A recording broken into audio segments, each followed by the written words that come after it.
Alright, guys, we are back with more Island Tea, and we're back here with Espresso.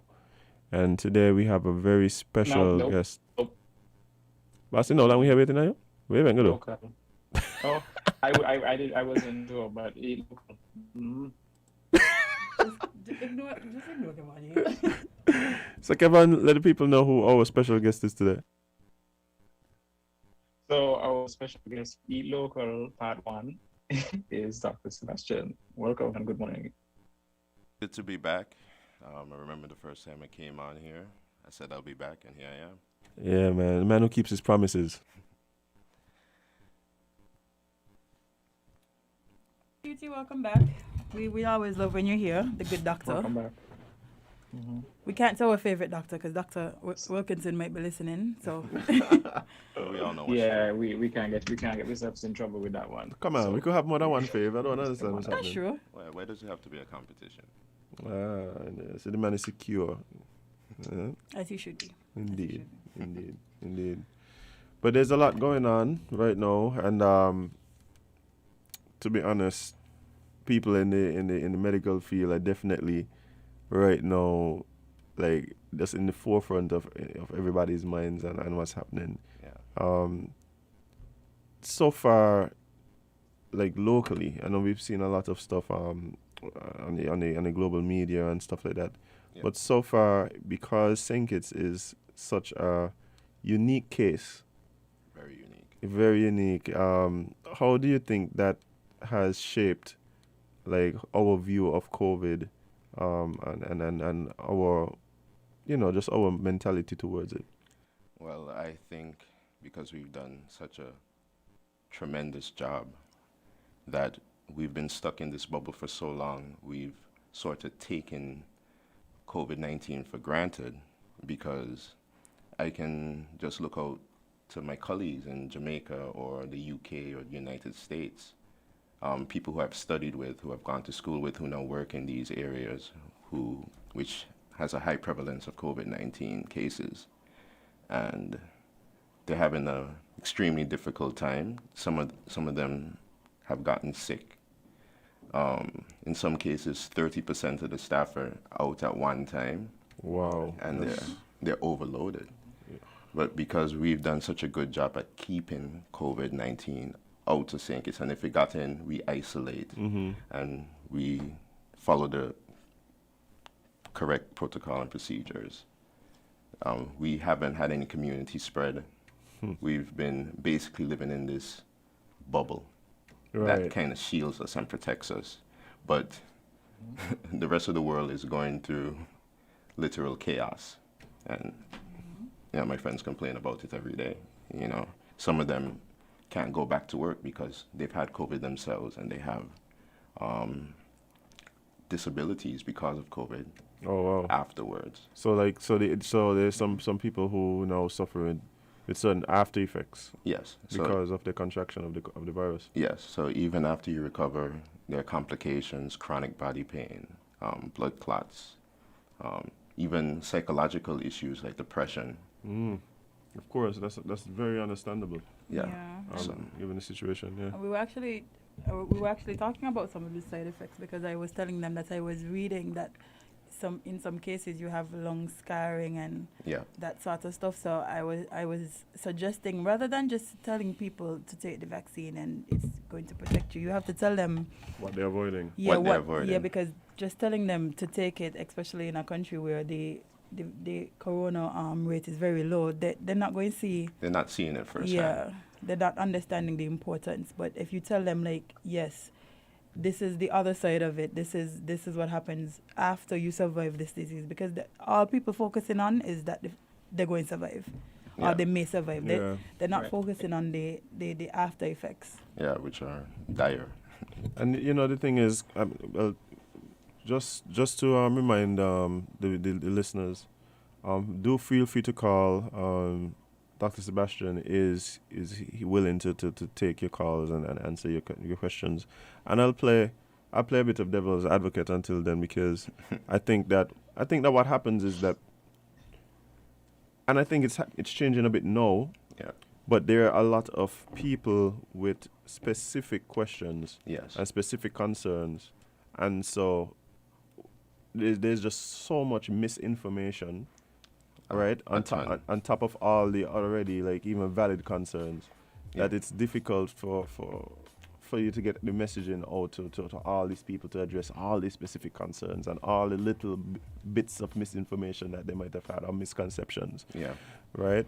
What do you say to somebody who, for instance, says, where I take the vaccine now, I thought I sent a COVID there. Well, simply put, the sooner we all take the vaccine, the sooner COVID is eradicated. Because if a virus doesn't have a place to live or a host to live in, it can't survive.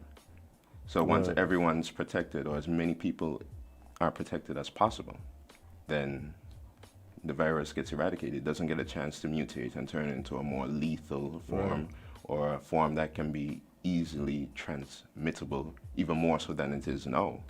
So that's the whole premise, and that's why it's a global initiative. Right. So everyone, that's why all the countries want to reach herd immunity like us. It's not just St. Kitts and Nevis.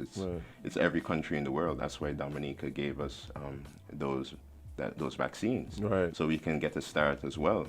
Right. I think that so what you're saying is the whole purpose of the vaccine is not only to protect yourself and but to understand that this is what is going to help us to move past the pandemic. Yes. All right.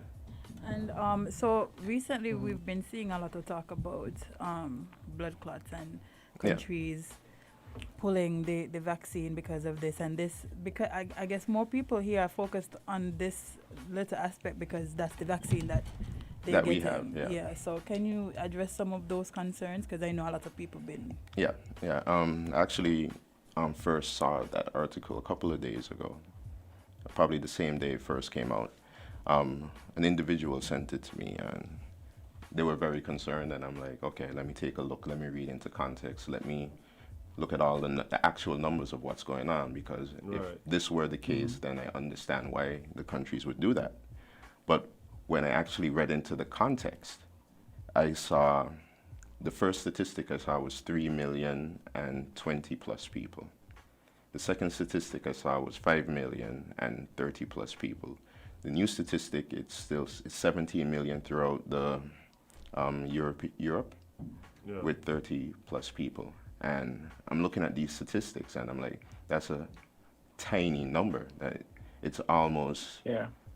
insignificant to me. And actually, in the adult population, 1 out of every 1,000 adults you would expect to have some clot. So Right. when you tell me 33 people out of 17 million people because they had a vaccine, that just seems like it was just up to chance that they got it. It's actually, that rate is actually lower than in Lower the than general expected, population. Yeah. It's lower than you would expect to even see in just regular. Regular population. So that tells me that this was just a coincidence that these individuals got the clot. We don't know whether these individuals had any predisposition to getting clots. They never gave any of that information up. So when I saw those stats, I just relayed that information to whoever asked me about it. I try to avoid going on huge forums because it'll just end up, my advice will just end up getting lost in the It's rubble. too much noise. It's too much noise. Yeah. But we actually have a call. Caller, good morning. You're here on Island T. Morning, Azam. Morning, Jade. Morning, Tavin. Morning, Doc. This is Enoite. Come on. Noite. Thank you for. Yeah. I have two things I'm interested in getting his views on. One, have there been any debates? You see, like when you have these presidential elections, you typically have people arguing or debating on opposing views. Those are highly educational. Yes. I'm kind of looking for the same thing with this because I'm hearing stuff that's compelling on both sides of the fence. Yeah. Right? And some of them are being backed by people who are credible. And that's what makes it very difficult because I'm not seeing those same persons go head to head with somebody coming and refuting some of those arguments. So one of the most recent ones that I heard was that this vaccine is basically trained to recognize the spike protein via those antibodies that it will create, and that they will outcompete the natural occurring antibodies that should be able to recognize other things that are a little bit different from COVID, like the flu or whatever the case may be, and that you may end up being a little bit more sick because these antibodies are only designed to fight one thing, and they're better, and they're there for life. That was compelling. I was like, it caused me to pause and wonder, what if this is true? But I wasn't able to get the other side of that, with somebody saying, no, your science is flawed and this is why. So where can people go where they can see head-to-head, either written or maybe a YouTube video or some area where people can just kind of just get that facts, refuting and all that stuff. That's one. And two, Okay. what do you know are the unanswered questions as of now? Like, what do you know with high degree of certainty? Like, we're not really sure of yet. What is that with respect to this vaccine? I will listen off the air. Or if you want me to stay on, if you have a question for me, I'll stay, but I can get off the phone. Okay. So just to review, the first question was basically that you think the vaccine produces its own antibodies, and that can make you more sick. That's what I got from. No. That was not it. It was I watched something that spoke about the vaccine being able to produce those antibodies, which are designed to recognize the spike protein. Okay. So exclusively, and these antibodies that are there are really, really good, and they're so good that they basically trump the other ones that are designed to recognize other viruses and whatever, and that could cause you to not be able to fight those off as you would have. So let me just clear that up. So what this vaccine does, so it takes an adenovirus, all right, which is a common cold virus, and this adenovirus produces the spike proteins of COVID-19. So what they did is they modified that virus, and it's not new technology. We've been using this technology since the 1970s, so in vaccines prior. And what it does is your body recognizes these spike proteins that are COVID-19, and your body produces its own antibodies based on that. So it's not that the vaccine produces the antibodies and attacks the spike proteins. The spike proteins belong to the virus, and then your body produces the antibodies themselves.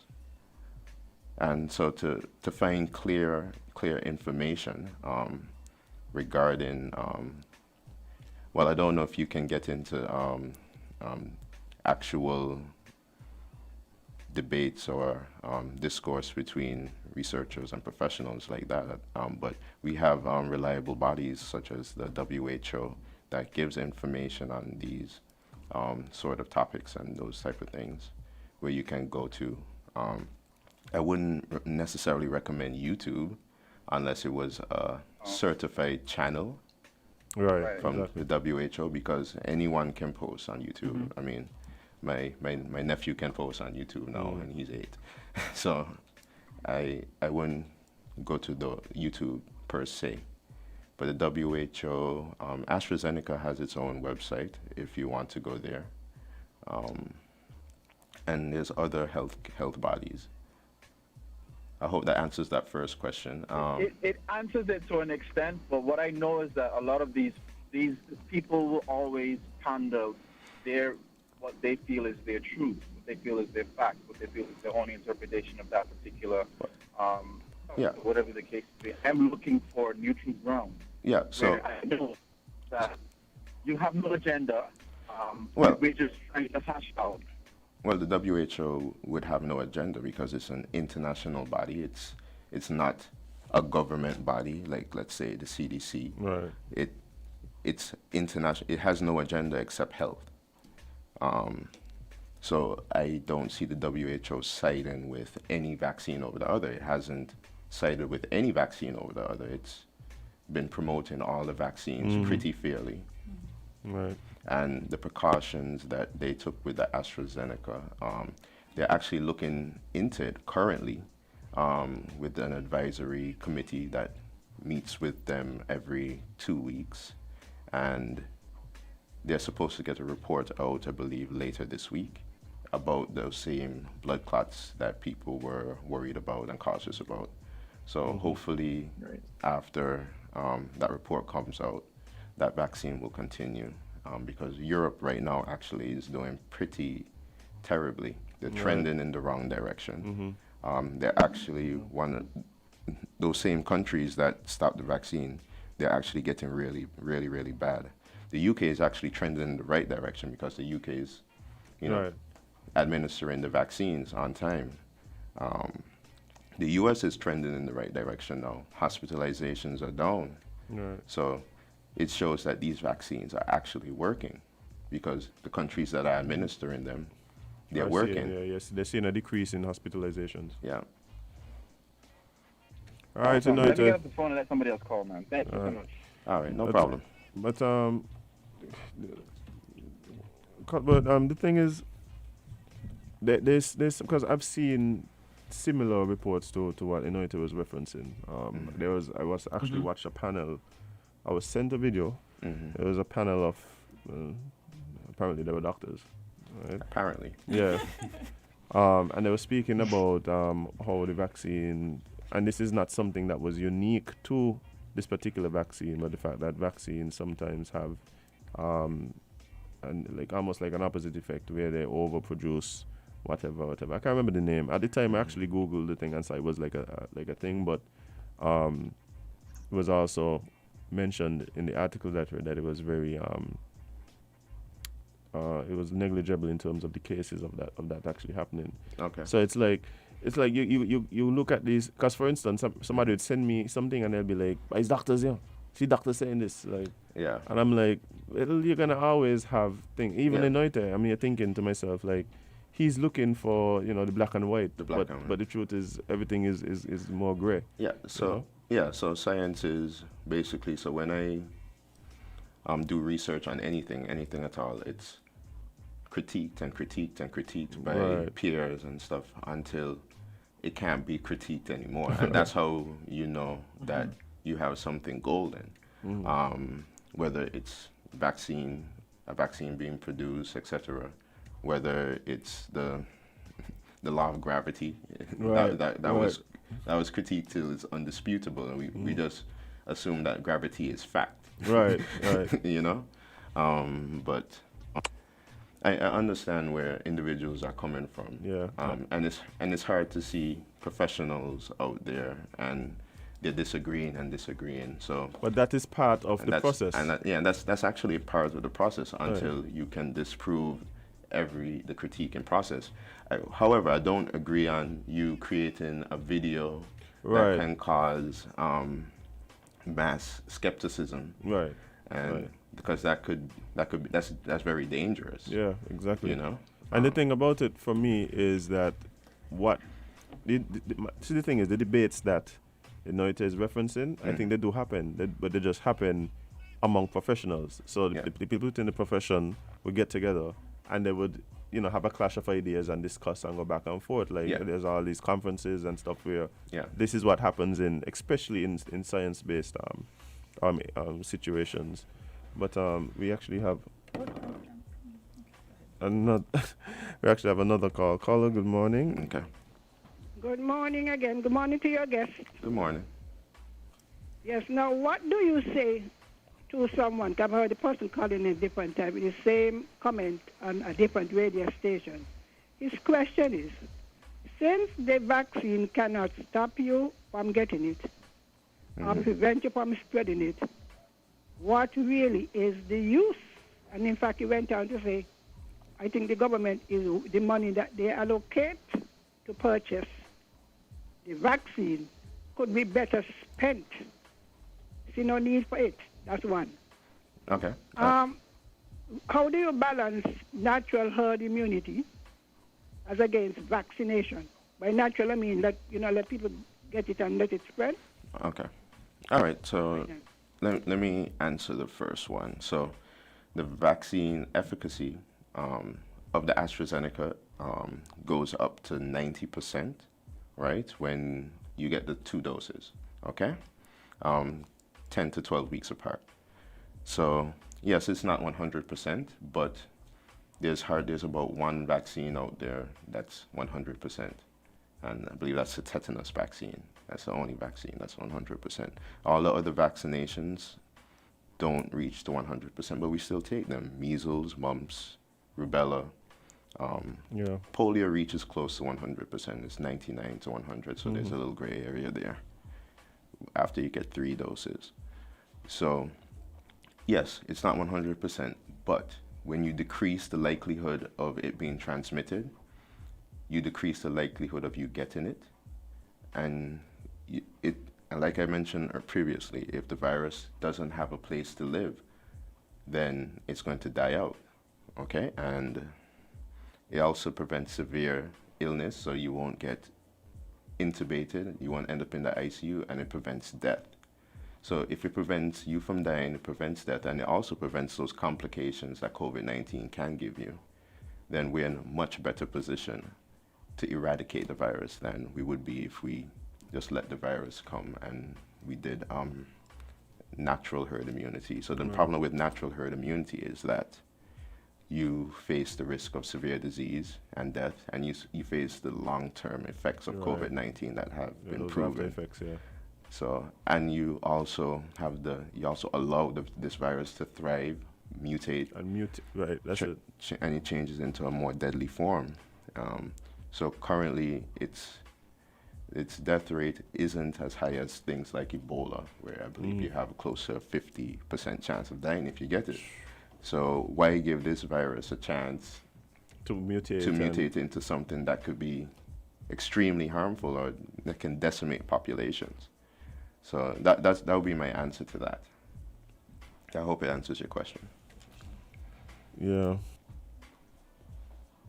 Yeah, Kevin, you had a question you wanted to pose to the doctor?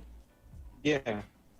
So a lot of people have been lately, debating about what vaccine they prefer to take, and saying it is getting the Oxford Astrazeneca, but I prefer to take this one. Can you explain to us why the brand sort of doesn't matter? Okay. I'm not going to bash any of the other vaccines. All of them have been shown to be very effective based on the data that they've given on their studies. So that's fine. And I think that's the key point, effectiveness. But the Oxford Astrazeneca has been shown to have a greater safety profile. We've known the technology that's been used to produce it versus the Pfizer and Moderna, which is kind of new technology. So we haven't had much experience with it in terms of what's going to happen long term, even though the studies have shown that they have been relatively safe. In St. Kitts, for example, the Oxford AstraZeneca, why we chose it was because, one, storage. It can be stored in a regular medical refrigerator for up to 6 months. I've even seen studies where if you put it in a deep freeze, negative 20 degrees Celsius, you can store it up for years. Versus the Pfizer and Moderna, where you need ultra cold storage at negative 70 degrees Celsius, negative 30 degrees Celsius, which these refrigerators cost hundreds of thousands of dollars for one fridge, and to fill that fridge for this population in each health center, that would come at great financial cost. So it's a balance of things: the safety, the efficacy, and the practicality of things. Yeah. Wow.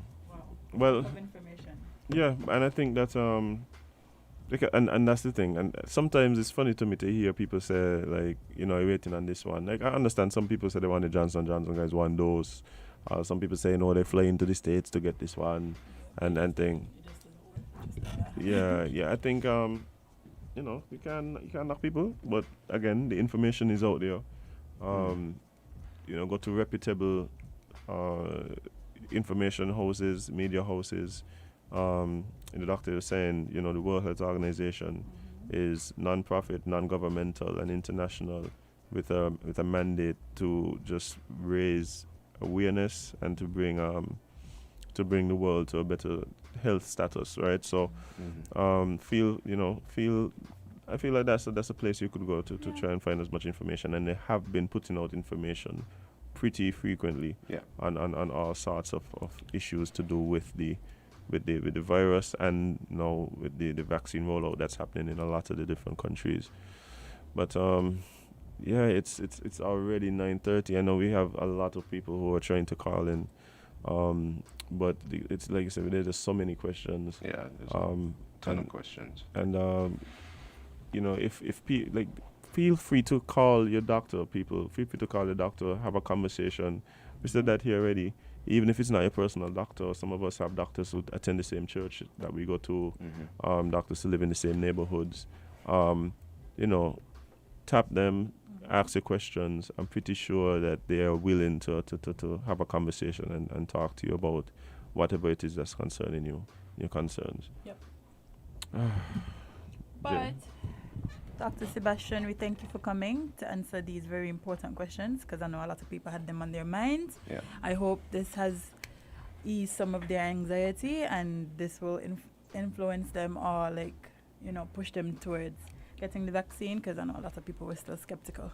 Yeah. We hope to have you back, Fingers crossed. because I know we have a lot, the phones are, Phone's going crazy. Yeah, so. Yeah, so that just means next time you have to come back for much longer. Yeah. I mean, and we could dedicate more time for calls. you can have me back next week. I'm willing. Hey, okay, I'm well, willing next to, week, Doctor.